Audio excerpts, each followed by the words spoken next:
ये बात उन दिनों की है जब गौतम बुद्ध मरवन में अपना समय व्यतीत कर रहे थे। इस समय तक बुद्ध की प्रसिद्धि दूर दूर तक फैल चुकी थी।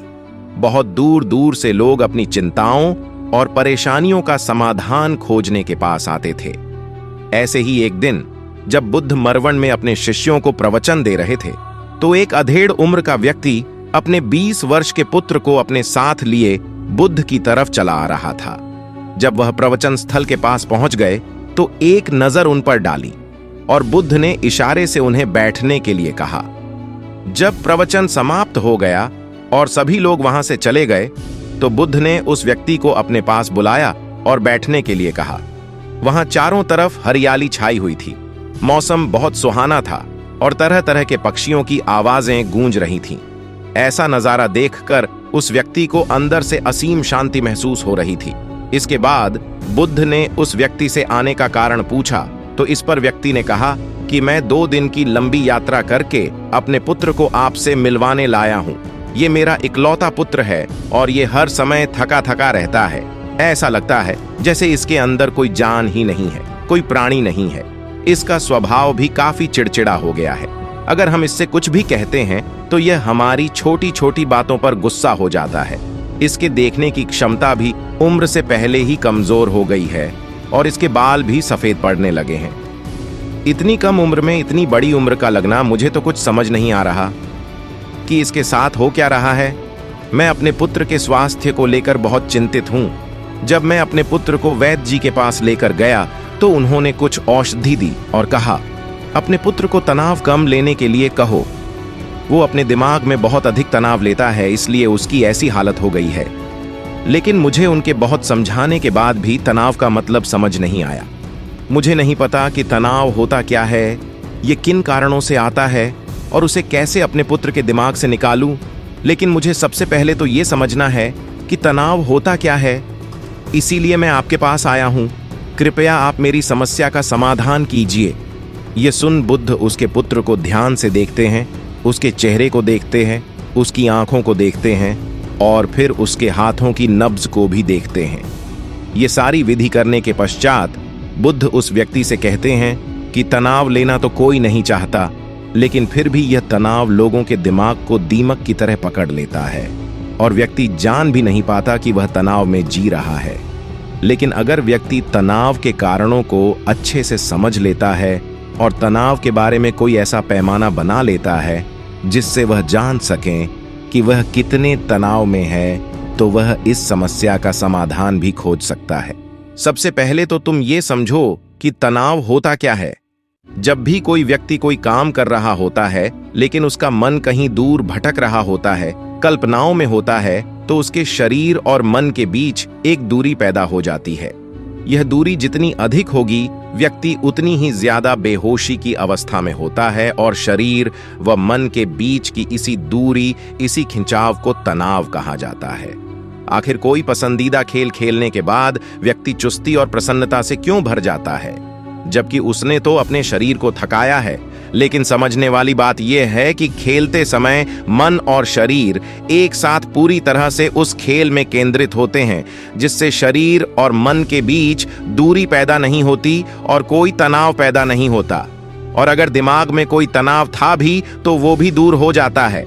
लेकिन इसके विपरीत जब हम कोई ऐसा काम करते हैं जो हमें पसंद नहीं है, तो हमारा शरीर तो उस काम को कर रहा होता है, लेकिन हमारा मन कहीं दूर कल्पनाओं में भटक रहा होता है, जिससे शरीर और मन के बीच एक दूरी पैदा हो गई और तनाव ने जन्म ले लिया।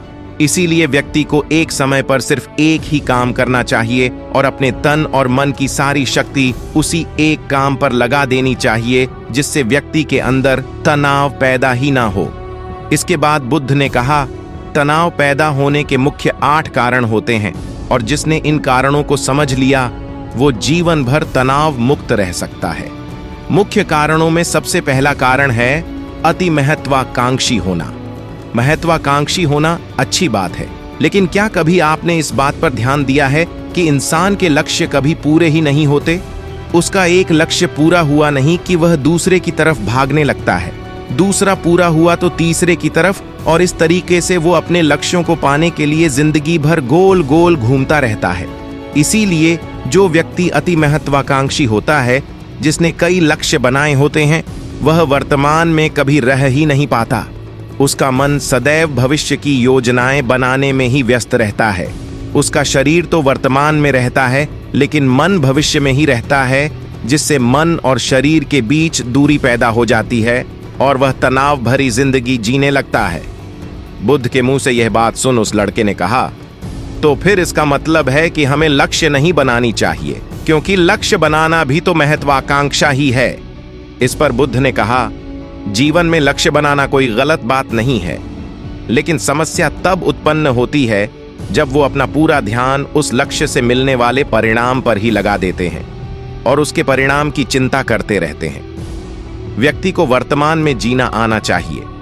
आप लक्ष्य बनाइए और उस लक्ष्य की प्राप्ति के लिए कड़ी मेहनत करिए, लेकिन साथ ही साथ आपको इस बात का भी ज्ञान होना चाहिए कि आप अभी वर्तमान में जी रहे हैं और वर्तमान ही सत्य है। बुद्ध ने आगे कहा, तनाव का दूसरा कारण है ईर्ष्या।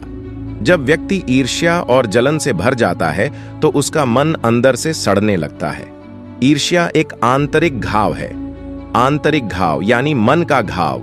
व्यक्ति के शरीर का घाव तो भर सकता है, लेकिन मन का घाव कभी नहीं भर सकता। इसीलिए व्यक्ति को दूसरे की खुशी और तरक्की से कभी ईर्ष्या नहीं करनी चाहिए, क्योंकि यह तनाव का कारण है। इसके बाद बुद्ध ने तनाव का अगला कारण बताते हुए कहा कि आरुषिपूर्ण काम करने से भी मन में तनाव पैदा होता है। जो काम करना हमें पसंद ही नहीं है, जिस काम में हमारी रुचि ही नहीं है, उस काम में हमारा मन लग ही नहीं पाएगा। हमारा शरीर तो वही बैठा रहेगा, लेकिन हमारा मन कल्पनाओं की उड़ान भरेगा, जिससे शरीर और मन के बीच दूरी पैदा हो जाती है और व्यक्ति तनावग्रस्त हो जाता है। इसीलिए इंसान को हमेशा अपनी रुचि के अनुसार ही कार्य करना चाहिए। अगर व्यक्ति ने यह पता कर लिया कि उसे कौन सा काम करना पसंद है और वो उसी काम को अपने जीवन का लक्ष्य बना लेता है, तो फिर वो काम उसके लिए काम नहीं बल्कि खेल बन जाता है। फिर बुद्ध ने कहा, तनाव का चौथा कारण होता है किसी दूसरे से अपेक्षा रखना। बुद्ध ने उस व्यक्ति की ओर इशारा करते हुए कहा, एक पिता होने के नाते तुम्हारी अपने पुत्र से बहुत सी अपेक्षाएं होंगी कि तुम्हारा पुत्र एक बहुत ही कामयाब इंसान बने, तुम्हारा नाम रोशन करे, जैसा तुम चाहते हो उस तरह का जीवन जिए, तुम्हारी हर बात माने। लेकिन क्या आज तक कभी किसी की सारी अपेक्षाएं पूरी हुई है? जब भी कोई व्यक्ति किसी दूसरे से कोई अपेक्षा रखने लगता है तो वो अनजाने में अपने लिए तनाव पैदा करने लगता है। जरा सोचो कि अगर तुम्हारा बेटा तुम्हारे अनुसार काम नहीं कर रहा और वो नहीं बन पा रहा जो तुम उसे बनाना चाहते हो, तो निश्चित रूप से तुम्हारे दिमाग को तनाव पकड़ लेगा। तुम तनाव से भरा जीवन जीना शुरू कर दोगे और इस तनाव के बस में आकर तुम ऐसा व्यवहार करोगे, ऐसी बातें करोगे कि तुम्हारा अपने पुत्र के साथ संबंध और भी खराब होता चला जाएगा। इसीलिए व्यक्ति को जितना हो सके उतनी कम अपेक्षाएं दूसरों से रखनी चाहिए, और अगर पूरी तरह से तनाव मुक्त रहना है तो दूसरों से अपेक्षा रखना ही बंद कर दो। इसके बाद बुद्ध ने कहा कि शारीरिक कष्ट भी इंसान के तनाव का एक कारण होता है। जब व्यक्ति किसी शारीरिक कष्ट से गुजर रहा होता है तो उसका पूरा ध्यान बस अपने उस शारीरिक दर्द पर होता है और वो पूरे दिन बस उसी के बारे में सोचता रहता है, जिससे उसका मन दुख के विचारों से भर जाता है और ऐसी स्थिति में व्यक्ति तनावग्रस्त रहने लगता है। यह सुन उस व्यक्ति ने कहा कि हे बुद्ध, शारीरिक दुख तो किसी भी व्यक्ति को हो सकता है, तो फिर क्या हुआ? व्यक्ति जीवन भर तनाव में ही जिएगा। इसका जवाब देते हुए बुद्ध ने कहा कि इंसान को यह बात समझनी चाहिए कि हमारा जीवन दुखों का आधार है। जैसे जैसे हमारा जीवन आगे बढ़ता है, इसमें दुख आते हैं, बीमारियां आती हैं और फिर अंत में मृत्यु भी आती है। तो बीमारियां इंसान के जीवन का अभिन्न अंग है, कोई इनसे बच नहीं सकता।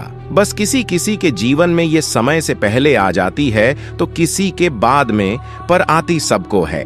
जब इंसान का मन इस बात को अच्छे से समझ लेगा तो फिर वह अपनी बीमारी के बारे में सोच सोच कर ज्यादा तनाव नहीं लेगा, क्योंकि यह हमारे जीवन का अभिन्न हिस्सा है और इसके लिए व्यक्ति को शारीरिक रूप से भी अभ्यास करते रहना चाहिए। अपने जीवन में व्यायाम और स्वस्थ जीवन शैली को भी जगह देनी चाहिए ताकि उसका शरीर लंबे समय तक निरोगी रहकर सही से काम कर सके।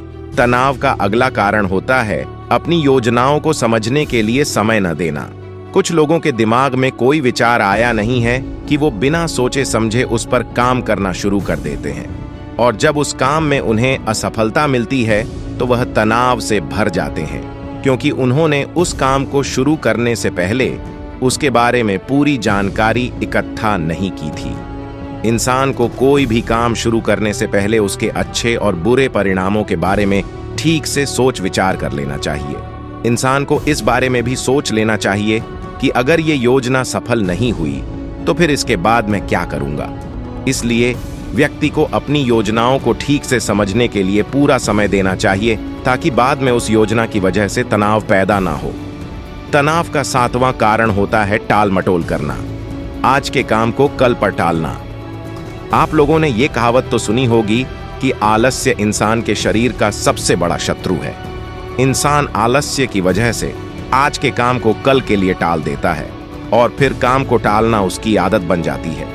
काम को कल पर टालने वाले व्यक्ति का काम कभी भी समय पर पूरा नहीं हो पाता, और अगर किसी तरह से पूरा हो भी जाता है तो वह उतना अच्छा नहीं हो पाता जितना अच्छा उसे किया जा सकता था, और फिर यह बात व्यक्ति के अंदर तनाव पैदा करती है।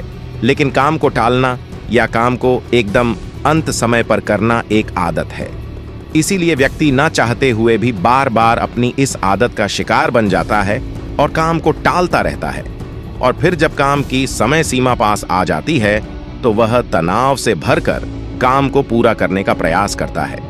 इसीलिए तनाव मुक्त रहने के लिए व्यक्ति को काम को टालने की आदत छोड़नी पड़ेगी, और यह तभी संभव है जब व्यक्ति काम को समय से पहले खत्म करने का निश्चय करे। सबसे आखिरी और सबसे प्रमुख कारण जो तनाव का होता है वो है ज्यादा सोचना। लगातार सोचते रहना भी एक बीमारी है, और यह उस व्यक्ति में सबसे ज्यादा पाई जाती है जो कपोल कल्पनाएं करता है, जो अतीत की घटनाओं और भविष्य की बातों के बारे में सोचता रहता है, जो बेवजह के अनुमान लगाता रहता है।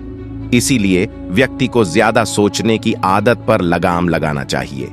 इसके लिए जितना हो सके हमें खुद को काम में व्यस्त रखना चाहिए, और हर दिन ध्यान का अभ्यास करने को अपने जीवन का हिस्सा बना लेना चाहिए। बुद्ध के मुंह से यह सारी बातें सुनकर उस व्यक्ति ने हाथ जोड़कर कहा, बुद्ध, मेरा पुत्र तो अभी मात्र 20 वर्ष का ही है, और इसमें अभी इतनी समझ भी नहीं है कि यह आपकी बताई सारी बातों का एक साथ पालन कर सकें। आप कृपया करके तनाव मुक्त रहने का कोई आसान सा तरीका बता दें, जिससे मेरा बेटा उसका अनुसरण भी कर सके और तनाव मुक्त भी रह सके। उस व्यक्ति की यह प्रार्थना सुनकर बुद्ध ने कुछ सोचते हुए जवाब दिया कि अगर तुम इतनी सारी बातों का पालन नहीं कर सकते तो इसके लिए एक बहुत ही आसान विधि है। तुम एक बार में एक काम को करने पर ध्यान लगाओ। जो भी काम कर रहे हो उस समय पर सिर्फ उसी काम को करो, सिर्फ उस पर ही अपना पूरा ध्यान लगाओ, और अगर तुम्हारा मन इधर उधर भटक जाता है तो जैसे ही तुम्हें याद आए उसे वापस फिर उसी काम में लगा दो। ये सबसे आसान और अच्छा तरीका है तनाव मुक्त रहने का। जब तुम भोजन करो तो उस समय सिर्फ भोजन ही करो, उसके पूरे स्वाद का आनंद लो, उसे अनुभव करो। जब चलो तो अपना पूरा ध्यान सिर्फ चलने पर लगा दो। इससे तुम्हारा मन और तुम्हारा शरीर दोनों एक जगह पर केंद्रित रहेंगे। दोनों के बीच दूरी पैदा नहीं होगी, जो कि तनाव का मुख्य कारण होती है। दोस्तों, आज की युवा पीढ़ी एक ही समय पर 2-2, 3-3 काम करने की आदी हो चुकी है, जैसे फोन पर बात करते हुए गाड़ी चलाना, खाना खाते हुए टीवी देखना या फोन चलाना। और फिर इनकी शिकायत रहती है कि मैं तनाव में जी रहा हूँ, मेरा मन शांत नहीं रहता है, मैं चिड़चिड़ा सा हो गया हूँ। जब कोई व्यक्ति एक ही समय पर 3-3 काम करेगा तो तनाव पैदा होना तो स्वाभाविक है, क्योंकि दिमाग तो एक समय पर पूरा ध्यान लगाकर सिर्फ एक ही काम कर सकता है। पूर्ण रूप से एक ही समय पर 2 कामों पर ध्यान कभी नहीं लग सकता। इसीलिए जहां तक संभव हो सके एक समय पर सिर्फ एक ही काम करने का प्रयास करें, वो भी पूरे ध्यान के साथ। दोस्तों, आशा करता हूं कि आपको इस स्टोरी से काफी कुछ सीखने को मिला होगा।